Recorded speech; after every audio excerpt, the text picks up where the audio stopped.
En attendant de voir clair dans le futur projet de réforme hospitalière, je voudrais me permettre de dresser ci-dessous les mots mais surtout ce que je pense qui serait bien pour mieux faire fonctionner notre système hospitalier. L'ancien ministre ivoirien de la Santé et de l'Hygiène publique, Dr Aka Aouele, disait il y a quelques années qu'il existe plus de 2500 établissements sanitaires répartis sur l'ensemble du territoire ivoirien. Il s'agit de centres hospitaliers universitaires, CHU, de centres hospitaliers régionaux, CHR, d'hôpitaux généraux, HG, de maternités, d'infirmeries, etc. L'objet de notre article de ce jour c'est pour apporter notre modeste contribution aux maux qui rongent notre système sanitaire et plus précisément le système hospitalier. Beaucoup de récriminations, de maux, rongent notre système hospitalier et ces maux ont toujours été dénoncés. Nous allons énumérer quelques-uns de ces maux sans toutefois nous attarder sur eux. Ils ont déjà fait l'objet de plusieurs écrits, vidéos, documentaires, thèses de doctorat, articles de journaux et reportages.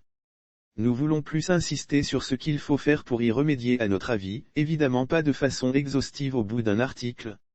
Lorsqu'on parle des problèmes du système hospitalier en Côte d'Ivoire, brièvement les mots les plus cités sont, nombre de décès de nouveau-nés et de mères en couche amputations injustifiées pathologies mortelles non détectées à temps manque de matériel médical mauvaise interprétation des analyses médicales l'indisponibilité des médecins qui se tournent vers les hôpitaux privés l'insuffisance du personnel soignant l'insuffisance de formation manque de motivation absentéisme vol du matériel médical et des médicaments par le personnel soignant manque d'appareils de points équipements vétustes insuffisance de budget alloué à la santé difficulté de l'État à recruter les médecins manque de médicaments essentiels dans les hôpitaux ces dysfonctionnements ont des conséquences graves sur les patients il y a d'abord le problème lié à l'accès des structures sanitaires. Il faut en convenir avec la Fédération africaine de médecine d'urgence.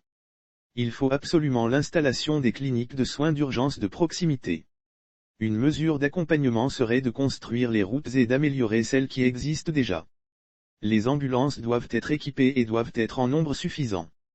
Un dispensaire et une maternité dans un village doivent disposer d'au moins 2 ambulances. Il faut en outre un service mécanique disponible pour leur maintenance. Les responsabilités sont partagées entre l'État et le personnel hospitalier. L'État a tort d'analyser le problème de l'hôpital de la même manière que le simple citoyen lambda. Dans la mentalité africaine, on doit soigner gratuitement. Au village, le meilleur guérisseur n'encaisse pas l'argent. Il soigne gratuitement et ensuite on lui offre des cadeaux en guise de reconnaissance.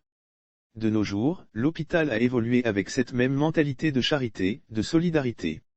On doit s'entraider et on ne devrait rien payer. Le gouvernement et l'État ont le même réflexe. Voyez le peu d'intérêt accordé au budget alloué à la santé par rapport aux autres secteurs d'activité. À peine 5% là où la conférence d'Abuja recommande au moins 15%. C'est vrai que même cette mentalité se ressent encore ici aux USA. Aucun hôpital ne peut rejeter un patient sous prétexte qu'il ne peut pas payer. On le soigne et on lui amène sa facture après pour ceux qui n'ont pas d'assurance. 2. Il faut donc augmenter le budget de la santé. Il faut classer la santé au nombre des priorités. Que les hôpitaux nationaux ou publics soient semi-autonomes ou semi-privés avec une gestion transparente. Que le personnel soignant qui veut aller ailleurs parte mais plus de double jeu. Il faut un contrôle sévère au niveau du personnel soignant, administratif, et de support. Il faut instaurer un système de pointage avant de commencer le travail et à la fin du travail avant de rentrer à la maison après le service. Placer les caméras de surveillance dans les allées et coins des hôpitaux. Les médecins, sages-femmes, infirmiers et autres n'ont pas le droit d'utiliser leur portable pendant les services, surtout pas en présence des patients. 3. Il faut assurer en permanence le maintien et l'entretien des équipements et du matériel médical. Les techniciens en charge doivent être formés et recyclés régulièrement. De plus, il faut améliorer le système d'information hospitalier. 4. Le ministère doit faire l'inventaire du matériel sur toute l'étendue du territoire national. Procéder à l'évaluation et du matériel et du personnel à la fois. Une analyse des besoins de chaque hôpital est nécessaire afin d'y apporter des solutions tous les 2 ans. 5. Installer dans chaque hôpital central une unité de recherche, d'éducation et de traitement de nos maladies récurrentes telles que le paludisme, le diabète, l'hypertension, l'AVC, le sida, les maladies qu'elles soient transmissibles ou non. 6. Le système de santé doit prévoir une unité de dépistage, de prévention et d'éducation. Nos populations n'en savent pas trop en matière de santé. Il faut les informer comme par le passé. Les dispensaires dans les villages ne doivent pas attendre qu'on leur amène les malades. Ils doivent aussi servir à assurer la prévention et l'éducation sur l'hygiène, la santé, la nutrition, les exercices physiques. Faire de la prévention, la vaccination, de l'hygiène et de l'éducation notre credo puisque nous n'avons pas les moyens de prendre en charge nos populations malades. 7. La taxe actuelle prélevée et attribuée à la RTI doit revenir au système hospitalier. La RTI se fait déjà suffisamment de moyens à travers les publicités et autres services payants. Elle peut aussi chercher des sponsors privés pour ses émissions. 8. Tous les hôpitaux centraux doivent être pourvus de départements d'urgence avec au moyen 3 ambulances bien équipées avec des services de réanimation, défibrillateurs, respirateurs, échographes, etc. 9. Les erreurs médicales doivent être sévèrement punies si elles sont avérées afin d'en prévenir. Pour cela il faudra un comité d'éthique pour examiner cas par cas et les acheminer au Conseil de l'ordre des médecins pharmaciens et chirurgiens dentistes pour sanctions appropriées. L'ordre et le comité d'éthique peuvent aussi faire appel à un médecin expert des victimes et collaborer avec un médecin légiste saisi par la justice pour autopsie en cas de décès d'origine criminelle. Pas de sanctions fantaisistes ou inappropriées et injustifiées. L'accusé a droit de faire appel devant le juge. Les erreurs médicales se paient et sont très chères aussi bien pour l'hôpital que pour le personnel soignant.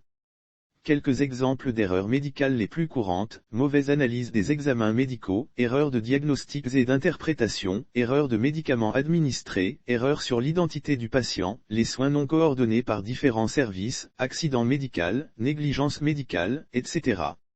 10. L'État doit réduire son train de vie pour accroître le budget de la santé afin de motiver les personnels, recruter de nouveaux personnels, équiper tous les hôpitaux du pays en scanners, radiologie, échographie, les pompes à perfusion, stéthoscope, la photographie médicale, la microscopie, l'endoscopie, la thermographie, le défibrillateur, le stimulateur cardiaque, le respirateur, etc., etc. Négocier des contrats de formation et de recyclage avec les Cubains. Ils sont très en avance et très doués en santé. 11. Que les personnels soignants évitent de dispenser des ordonnances aux patients sans avoir posé des diagnostics corrects validés par des examens appropriés. 12. Que les personnels soignants arrêtent de voler les médicaments mis à leur disposition par la pharmacie de santé publique pour les patients. 13. Que les personnels soignants arrêtent de prescrire les ordonnances dont les patients n'ont pas réellement besoin. Ces médicaments sont dissimulés aux patients afin que ces personnels soignants les utilisent à des fins personnelles.